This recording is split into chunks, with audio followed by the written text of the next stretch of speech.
Many dreams die while suffering.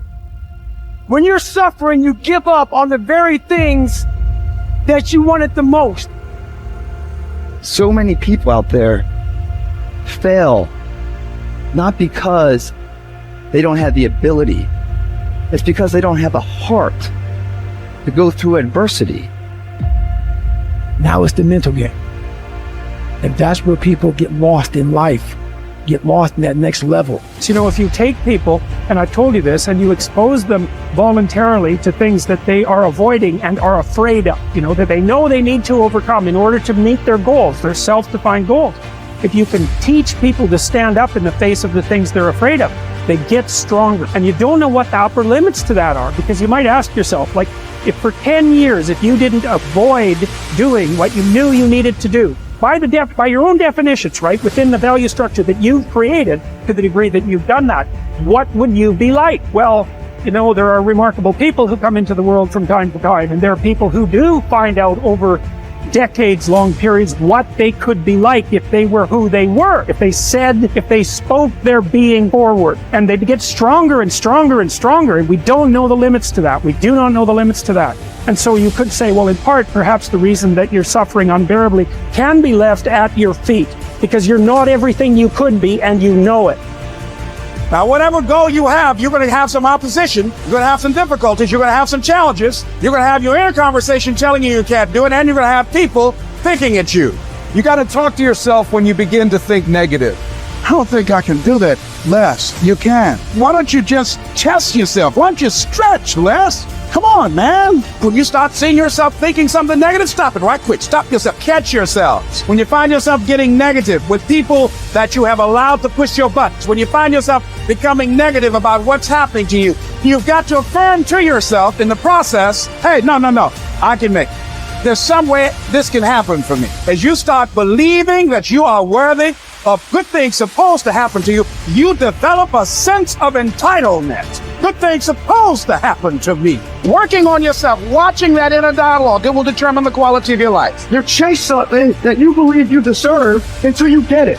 And it doesn't matter what happens to you. It doesn't matter how many times you get fired. It doesn't matter how many people don't believe in you. Just go until you get it. Because if you're willing to go through all the battle you got to go through to get to where you want to get, who's got the right to stop you? Nobody. It's your right to listen to your gut. It ain't nobody's right to say no. And to earn the right to be where you want to be and do what you want to do.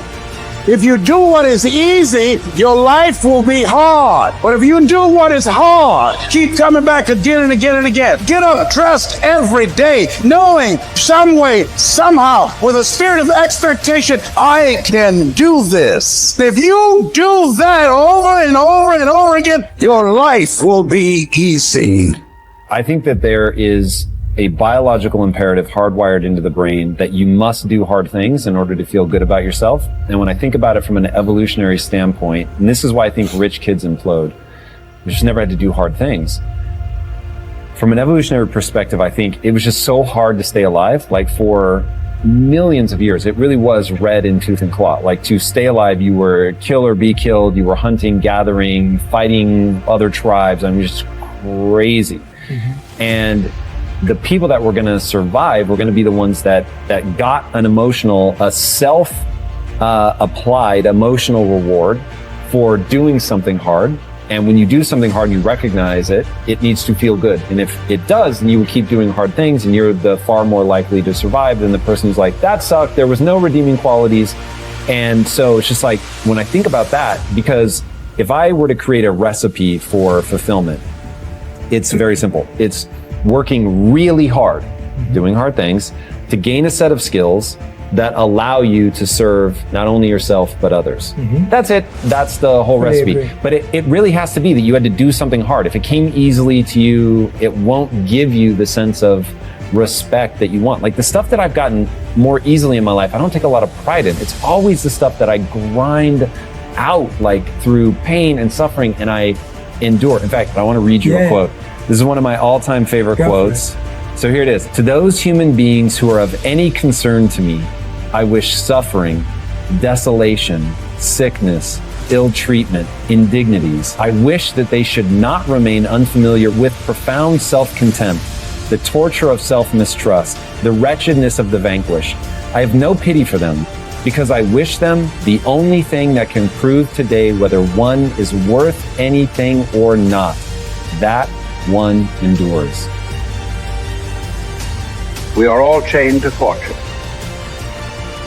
The chain of one is made of gold and wide, while that of another is short and rusty. But what difference does it make? The same prison surrounds all of us, and even those who have bound others are bound themselves. Unless perchance you think that a chain on the left side is lighter. Honors bind one man, wealth another. Nobility oppresses some, humility others. Some are held in subjection by an external power, while others obey the tyrant within. Banishments keep some in one place, the priesthood others. All life is slavery. Therefore, each one must accustom himself to his own condition and complain about it as little as possible, and lay hold of whatever good is to be found near him. Nothing is so bitter that a calm mind cannot find comfort in it. Small tablets, because of the writer's skill, have often served for many purposes, and a clever arrangement has often made a very narrow piece of land habitable. Apply reason to difficulties. Harsh circumstances can be softened, narrow limits can be widened, and burdensome things can be made to press less severely on those who bear them cleverly.